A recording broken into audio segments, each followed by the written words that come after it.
Hello, welcome back to Elite Recipes. Today we are going to make Arai Masiyal. So this is bunch of Arai. Remove the stem part, wash and cut it into fine pieces. Few small onions,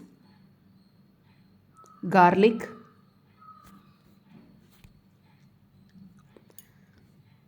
few green chilies. I have taken 3 spoons of moong dal in this. Salt, oil. I have added 400 ml of water and pressure cooked it. For seasoning, jeera.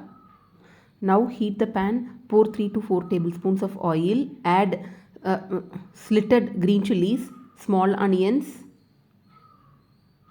saute it well, then add chopped Arai,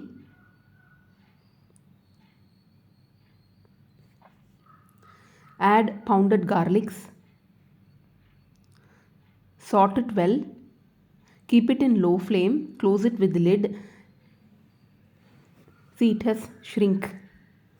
Now add cooked dal water alone. Then after 5 minutes add dal. Mix it nicely. Just keep it in flame for 2 to 3 minutes. Add required amount of salt. Season it with jeera alone. In 1 tablespoon of ghee. Add asafoetida. Transfer it to Keerai Masiyal. Mix it nicely. Now Arai Masiyal is ready. You can have for lunch with rice.